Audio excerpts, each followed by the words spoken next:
What's going on, my exotic family? It's your boy Dre. Welcome back to the channel. Today's video, I'm just bringing you 5 reptiles that I'll never own. Stay tuned.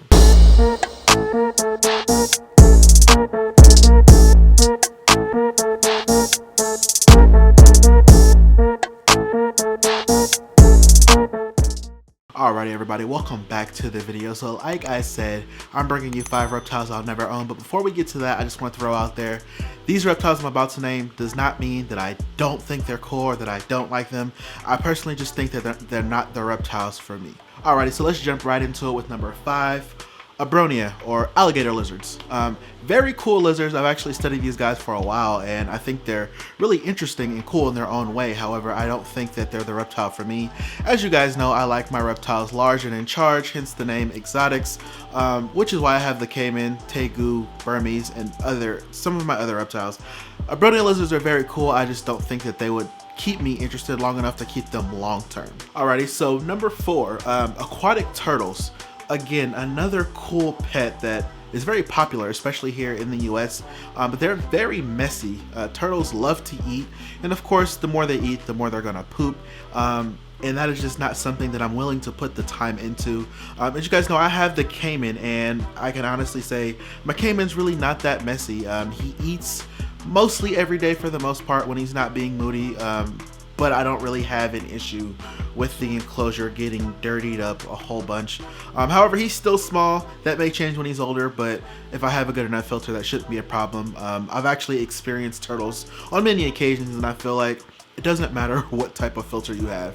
Turtles always seem to dirty up their water, and again, that is not something that I am willing to dedicate my time to, so I like to choose animals that I know I'm gonna keep my time dedicated to. Alrighty, so reptile number 3 that I would never own is gonna be Hawknoses. Hawknoses are a very popular snake in the reptile industry, which is part of the reason why I'd never own one.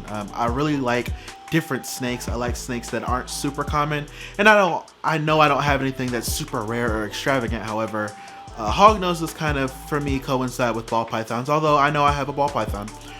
Just for me, it's not really a colubrid that I necessarily wanted, so I don't think I'll ever get one.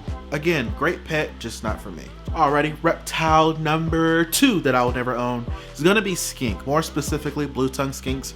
Believe it or not, they actually freak me out. I don't like the way that they look. Their legs are so tiny. I don't like how they walk and crawl on the ground. It just, it looks weird to me. Now I've held them, and I'm able to look at them. It's not like I have a phobia of them or anything, but to me personally, to keep one, I just don't feel like that would be something that I would be interested in. Again, it's an animal that I don't think will keep my interest long term, so I don't want to waste, number 1, my time, nor 2, my money, or number 3, put the animal in the situation to feel like they were neglected. Obviously that would make me a bad reptile owner, so that is something that I would never do. But again, I would never own a blue-tongued skink. Crocodile skink maybe, however, blue-tongued skinks, not gonna happen. Alrighty, and finally, number 1, the number 1 reptile that I'll never own, in this case, again, green iguanas. As we all know, green iguanas get massive, and they are arboreal reptiles, so they're gonna need a really big setup for them to be able to climb, and they get about 6 foot, so obviously it's gonna need to be something where they can actually have space to move around in. Not to mention they can be very territorial when it comes to mating, so tail thrashing, biting, charging, not something that I can handle, especially not with a little one. At least with the caiman, yes, they can be defensive, but that's not something that I have to worry about, because number 1, I expect it, so it's not going to be something I'm going to let free roam.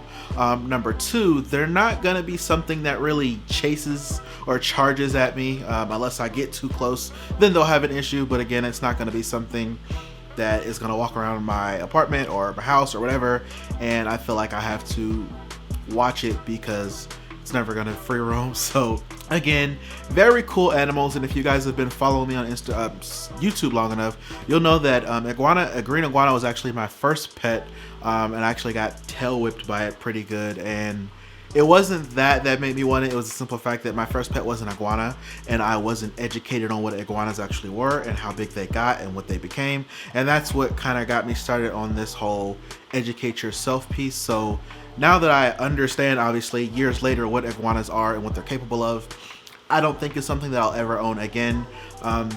Maybe if, you know, there was nothing else that I ever wanted and I had the space for it, possibly, because they are cool. But as of right now, I would never own one. Again, territorial, they get massive and they do get costly. Iguanas are going to want to eat every day and they're vegetarians, although vegetables are pretty cheap for the most part.